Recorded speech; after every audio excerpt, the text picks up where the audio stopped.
Peace, and welcome to the Tailored Healing Collective podcast. This is a space where we discuss everything sacred medicine, motherhood, healing practices across the globe, and transformation above all.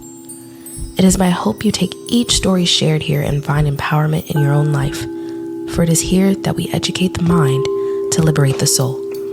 I'm your host, Taylor.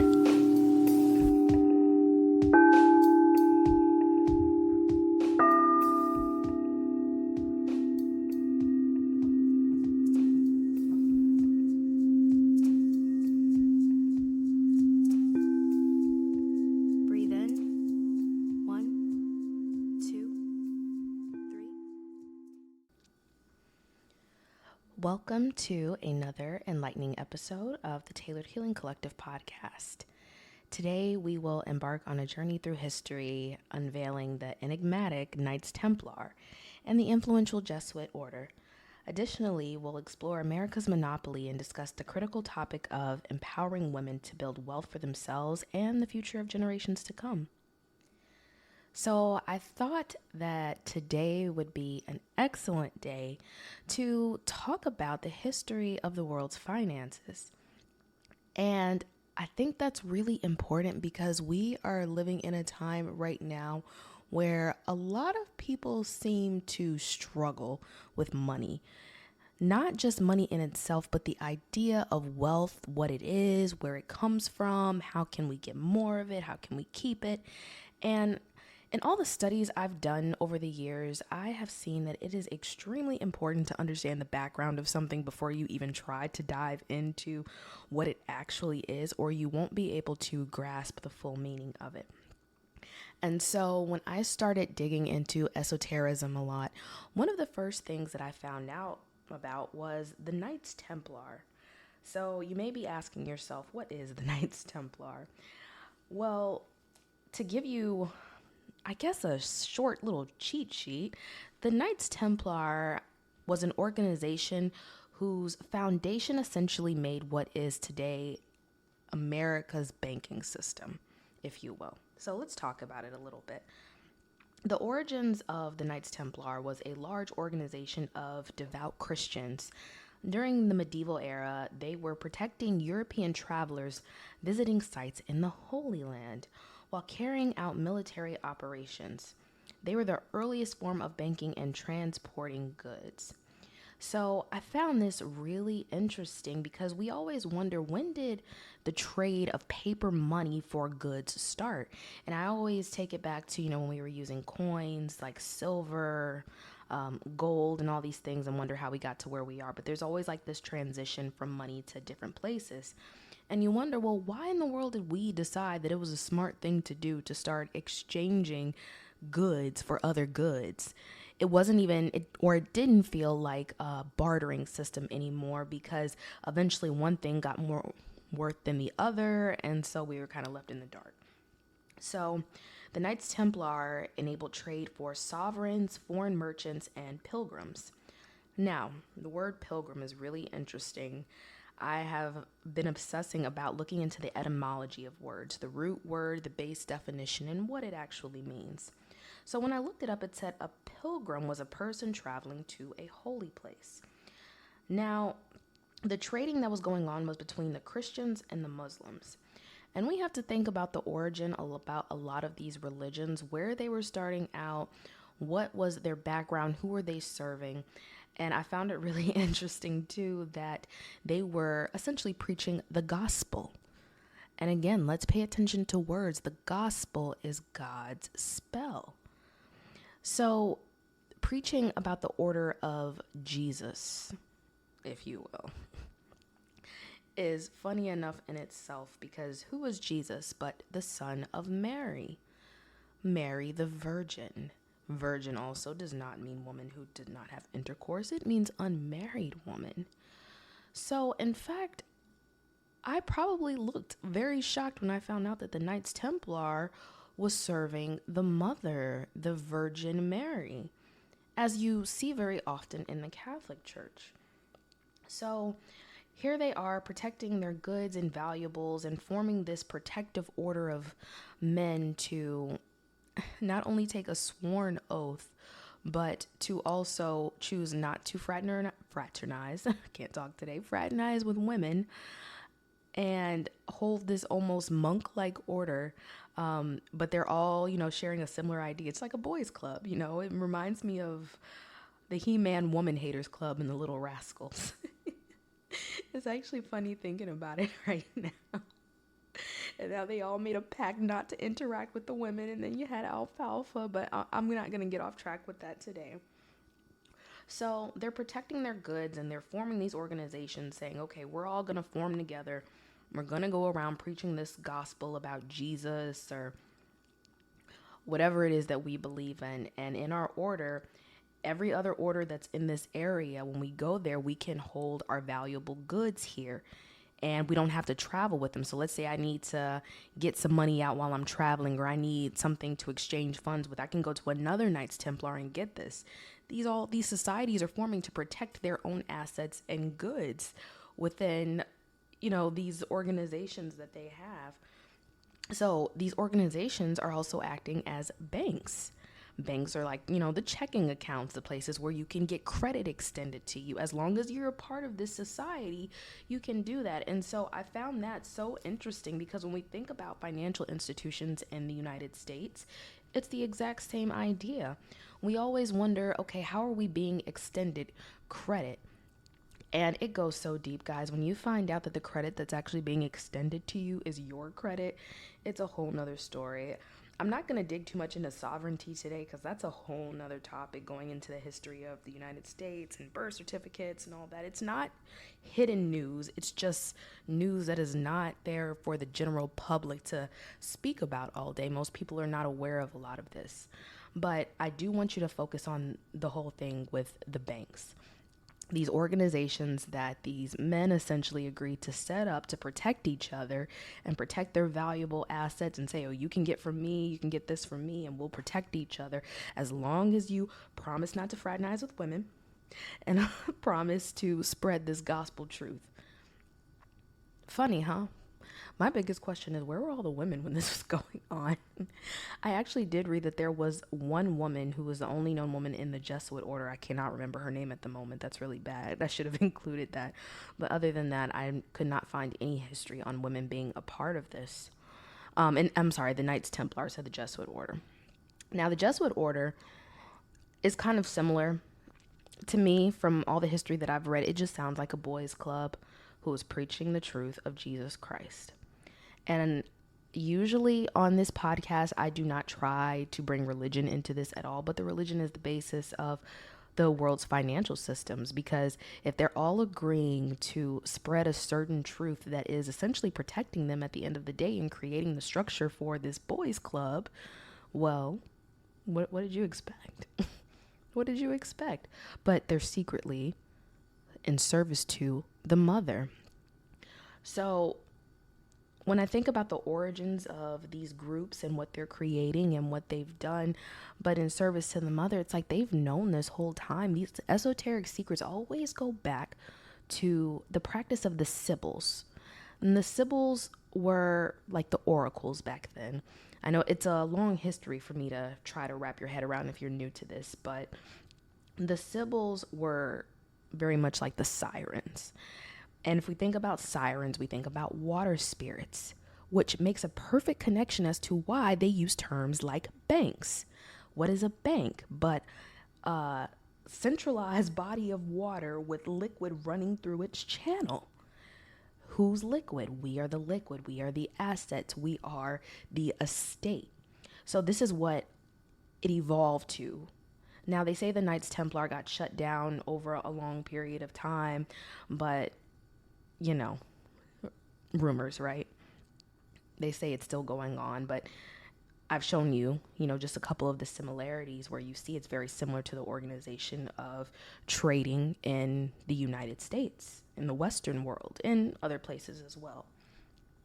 So they did essentially revolutionize finance, because if you think about it, if people know that the only way to protect their social standing is to form groups where they all share similar ideas and similar values, you can kind of keep this going for like centuries on end. people can tend to be sheep a little bit. So they all want to agree with each other on these certain topics and subjects, and also feel protected, because you have to remember they were traveling to these holy places, the holy places being Jerusalem, that whole area too. But what I want to emphasize on that is, when you think about someone traveling to a holy land, a spiritual place, a Mecca, if you will, it's because they are trying to get back in alignment with the original spirit, the spirit that they are copying and taking these ideas from to turn into their own. Because if the world was once a very abundant place, a place where everyone was helping everyone all the time, there were no secret societies, there were no orders, there was just abundance. The world was a fruitful place. You could go outside, pick a apple off a tree and not have to pay for it. But now someone got the idea saying, oh, well, let me take this original idea, chop, flip it, and reverse it a little bit, and make sure that we all can keep all our goods together. That is, I'm not going to say this is about men, but that is a masculine thing, a very logical and structured way of being. And we all know that in Esoteric Secrets, it is a combination of the two. It is both the physical and the spiritual coming together.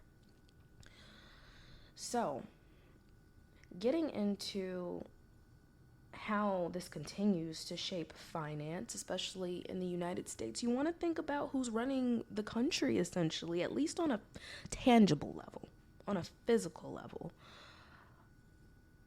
We say everybody is struggling for money. The banks own everything. They own the hospitals. They own the grocery stores. They own the gyms. Everything that sustains human life that is available for trade and commerce, they own. And they own it on a line of credit. So everybody is desperate to become a part of this system that essentially keeps everything separated in little fractions, It keeps them able to continue asking, well, I don't even say they're asking, continue to be a part of these systems where they can be in their own societies, where they all agree on a set of rules and not to do anything. But you see, it's very interesting how we don't hear about women involved with any of this. Even the Knights Templar, they wore red crosses on them. And I know most of y'all know, like, things like the American Red Cross. What does that symbolize? Well, in Christianity, they talk about Jesus dying on the cross with the crown of thorns. But I have shown in many a decode on my TikTok that everything started with the origin of the mother.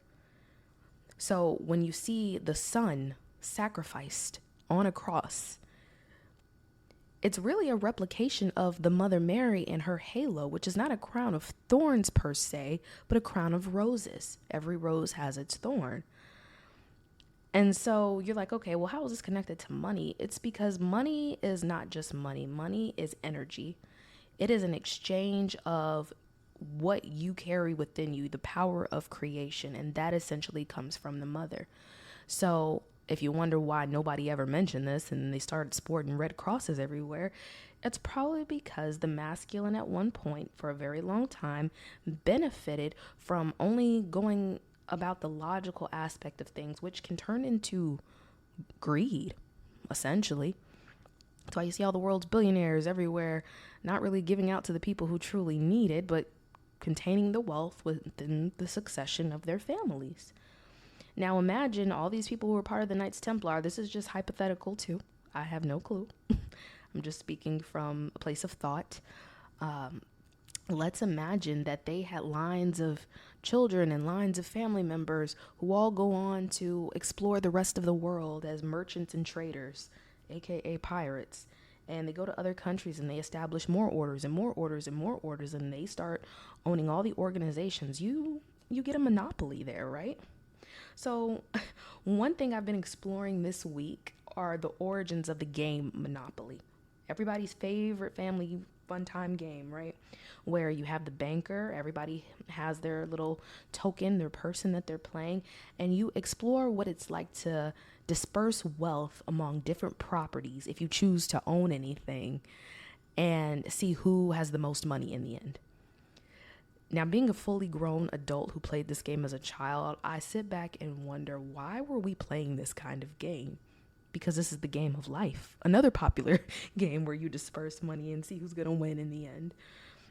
And I know that somehow that has to be connected, because in the world, most people do not think about the monopoly that's being played out on the world stage, and out here, they don't think about any of that. What they do think about is themselves and surviving. We don't live in a state of thriving anymore. Most people live in a state of survival, where they're afraid to follow their heart or follow their dreams, because they don't know what's going to happen next. They don't know how to tap in with self.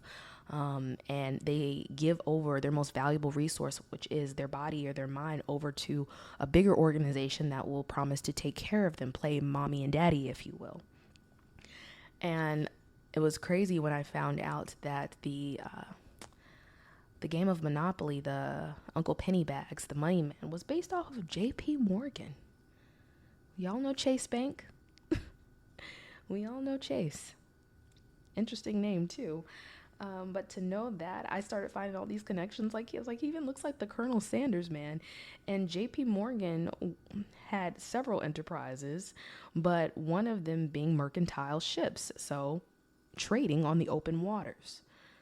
Here we go back to the water references again.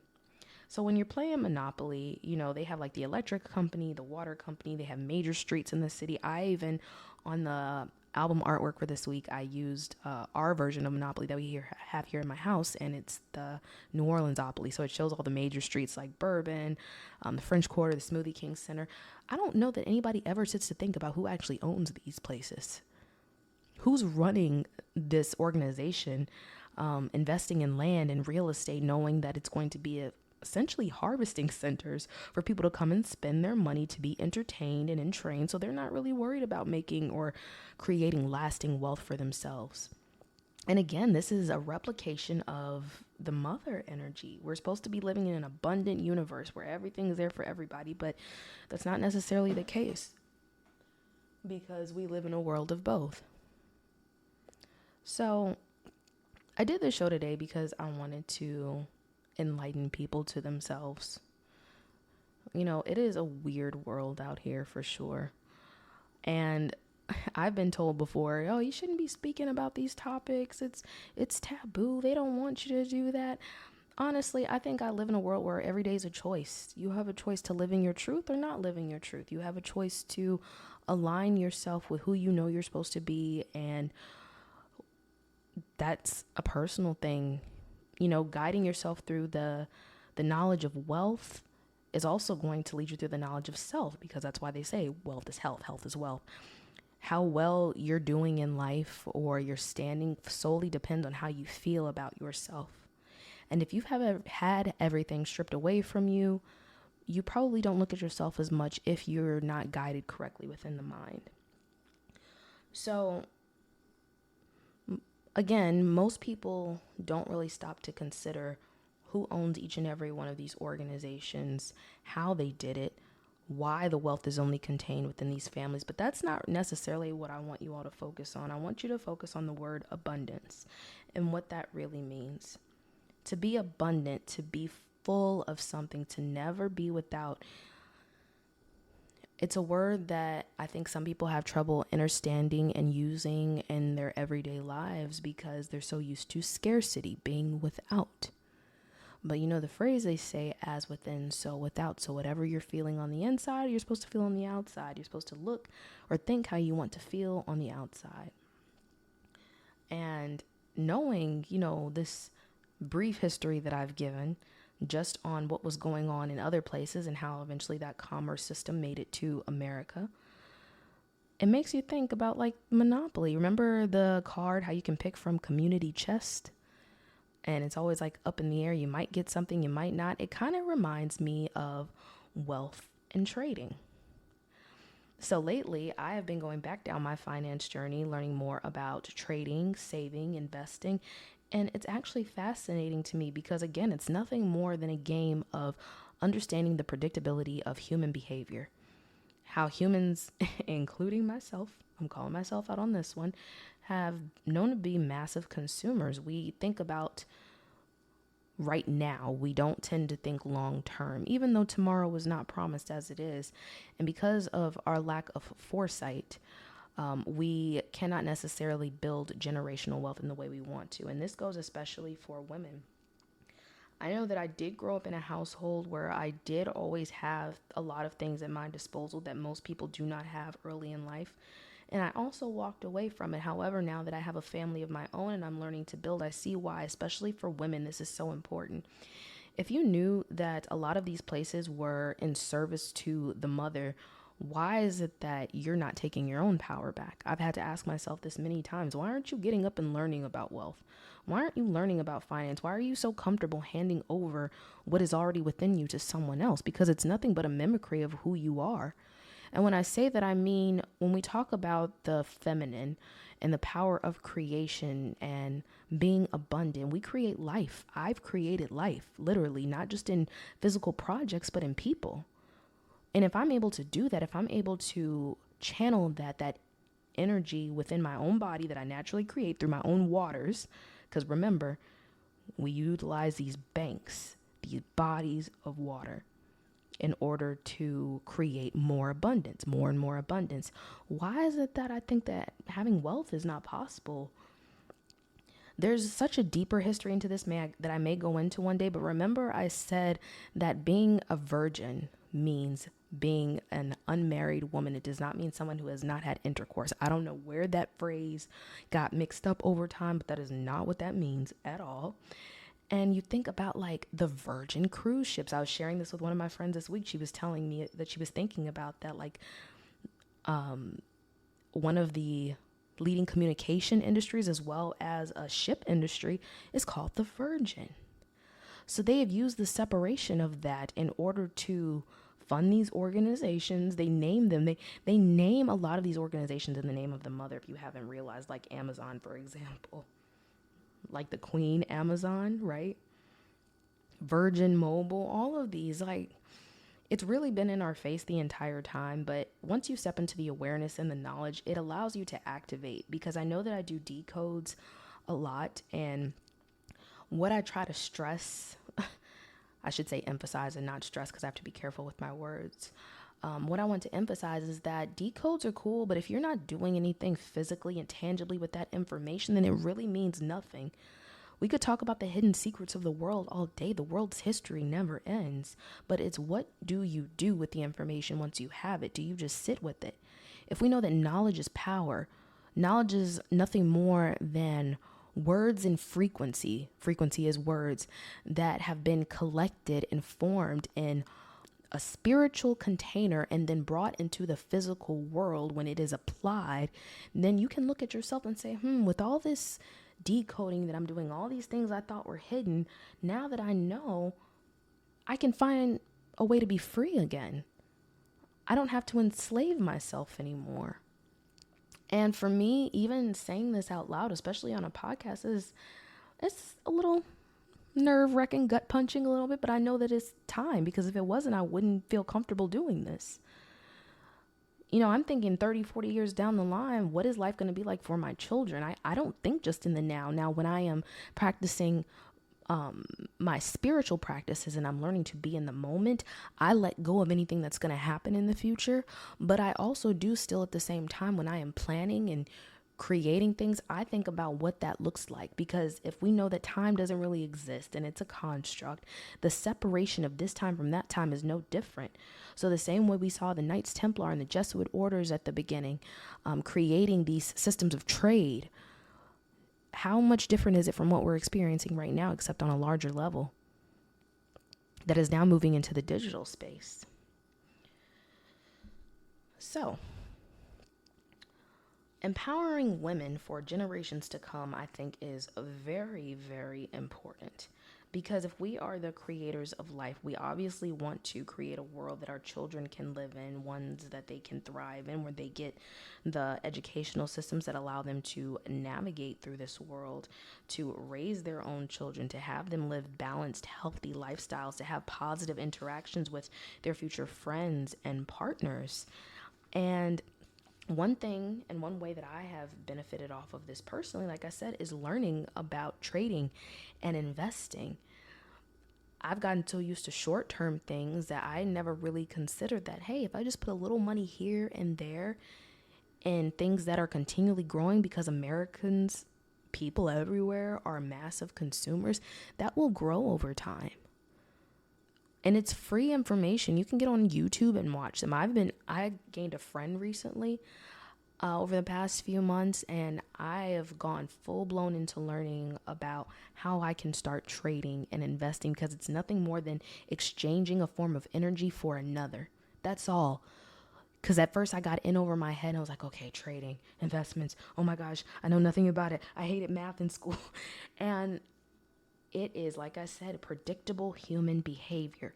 All you have to do is look at the events of the world. All you have to do is say, what's happening here, here, and here right now? 5 years ago, what was happening here? 5 years, what was happening here?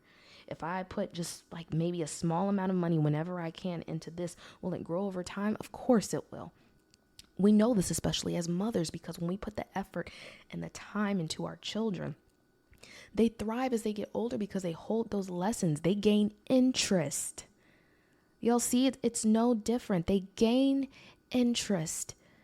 They start to grow and thrive and become fruitful and multiply. You see how it keeps connecting back to like these biblical references? God said, be fruitful and multiply.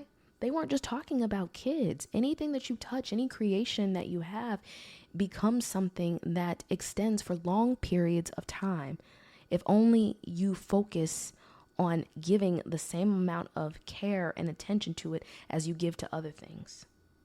Focusing on self is so important, something I'm realizing right now, because I've wasted so much time looking around at what everyone else was doing and thinking, oh, what I'm doing isn't enough, so I should just do this. I should do this. And I could never stay focused.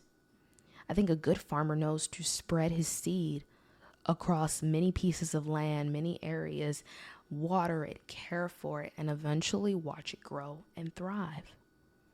So this isn't so much an episode to tell you, yeah, screw all them. They're doing all this, they're doing all that. I think this is a lesson of balance and divine order at the end of the day. Learning that what was done at the beginning of time, I almost believe it had to happen. It's like when you see someone get knocked off their horse and they have to figure how to get back up again. For the divine feminine especially, because we have had to watch the systems of abundance controlled and manipulated so that it could only go down certain frequencies and channels when it was supposed to be spread everywhere, should be something that enlightens us to learn these things that may feel uncomfortable. And there are great women in finance all over. I've met some. I'm actually trying to get one on this show, my friend I told you about right now. But to know that it empowers you, because I know, especially being a wife, I watched my mother be a stay-at-home wife. I'm a stay-at-home wife. And at first, I was just comfortable with, oh yeah, just let him, I'll take care of the house because that's what I know how to do. I'm a nurturing spirit. I know how to care for children. I know how to be patient. And children are no different than watching wealth grow, because they are the wealth. They are the line of succession that you pass down your legacy to. Your legacy is the creations that you create throughout your life and you pass down so that it can create more. We want to create legacies, and I know like some people are like, yeah, I'm not good on a legacy. I just want to do whatever. And that's fine. But if we want to create the new world and we want to see ourselves in these positions that we were knocked down from at the very beginning, we have to really get a grip on what legacy means, what wealth means. Stop allowing it to scare us, because every time you get on YouTube and you click, you just see a bunch of finance bros and you don't see a lot of women. But it would be a lie if I said that they weren't out there, that they're not out there speaking, that they're not out there teaching. I'm becoming one of them. This is the first episode of Tailored Healing Collective podcast where I've ever discussed money, because it is something that has made me extremely uncomfortable. I would tell myself stories like, I don't have enough. I don't know how to save. I've foolishly spent so many times. I have knocked and ruined my credit being irresponsible, focused on the short term, never on the long term, because I was living in a state of survival. I was not thriving. But now as I readjust and realign to the frequency I'm supposed to be living at, which is infinite abundance, I course correct every single day. And you can do this by listening to affirmations. That helps me for sure. You can listen to lectures if that helps you. Write notes. That is definitely my recommendation. I have to go back and look at my notes all the time. And whenever, no matter how you earn your income, no matter how you have it, it is important for you to learn to build the wealth for yourself. because we are so much stronger than we act like. I speak from experience. I have gotten so used over the years to making myself small for other people, men and women, thinking that if I stepped into my light that I would become fearful. I would become a witch, if you will, which is kind of funny because I recently found out that the Witch of Wall Street, Hetty Green, who was a famous financial miser, she died on my birthday. And I actually pretty soon, as soon as we can get her on the show, we'll be having Sophia, aka on TikTok, Astral Assassin, to talk about birthday portals and what it means spiritually when you share the same energy as someone who may have passed away on your birthday or was born on your birthday, and how we take those archetypes and apply them in life. Mine happens to be with a lot of people who worked with money, which is hilarious because I've been scared of working with money so long, always afraid I couldn't get it or that I couldn't have it. And now starting to understand the spiritual world a bit more and how I'm connected to all these things, I'm like, okay, let's step into your favorite movie, The Wolf of Wall Street, Leonardo DiCaprio. I didn't even plan to like really dig into my decodes today, but let me give y'all a quick clip. I'll probably post this one on TikTok. So I recently decoded The Wolf of Wall Street. So remember I told you Hetty Green, if you look her up, she was known as the Witch of Wall Street. Very wealthy woman who did not share her wealth with anyone, was called the Witch of Wall Street. Now, if you've seen the movie Wolf of Wall Street with Leonardo DiCaprio, it speaks about a man who started off in stocks and brokerage and became like F you rich. And his wife is played by Margot Robbie, who was born in Queensland, Australia. Don't think that Queensland is just there for no reason. She's also a water sign. We know water is abundant. And so, you know that, right? Jordan Belfort, who the movie and the book is based upon, is also a Cancer. Another water sign. I think water signs might know a little something about money. I don't think Hetty Green was born in that, but she definitely died during Cancer season. So that says a lot. So in decoding that movie, I found that all these connections just are here to show you these archetypes and how they play out. Margot Robbie, I've seen her in a couple movies. One of them most recently that you all know was the Barbie movie, where it speaks about the origins, the simulation story, the whole thing about Barbie being created to create like this perfect form of what a woman was supposed to be, but then she emulates so many different archetypes of what the woman is too. So she was never meant to fit in a box like they had her. She was meant to outlive everything because that's who she was. So notice these feminine, divine feminine stories that keep showing up on TV, in the news, all of that. It's not by coincidence. So the takeaways I want you to be able to remember from this episode are that the ability to create exists and lives within each and every one of us. Each and every one. The power of creation does just not lie in the hands of the masculine, but the feminine. This is why they copied. Copycats. In order to step into your own power, your own frequency, you have to first understand that you are water, you are abundance, you are a channel, you are a bank. You have the ability to create abundance anywhere you want, but you have to eliminate first the fear that you are not a part of every single thing that goes on in this world. I also hope that you kind of take away the history. Like, this didn't just start yesterday. This has been going on for a very long time. But do something with that history, whether it be sharing it on your own platform, whether it be teaching your children. You know, let's stop being in the habit of mindlessly playing games and not understanding the origins of things. Let's stop being in the habit of not understanding that everything that we touch is available for trade and commerce if only we know how to work with wealth. So I encourage you to explore different forms of wealth, investing, and embark on your own journey towards prosperity because it's always there for you. So thank you for joining us on this enlightening episode in exploration of history, finance, and empowerment for women. Stay tuned for our next episode where we will be delving into the world of the spiritual with Sophia, aka Astral Assassin. And remember, this has been the Tailored Healing Collective podcast. As always, let love lead the way.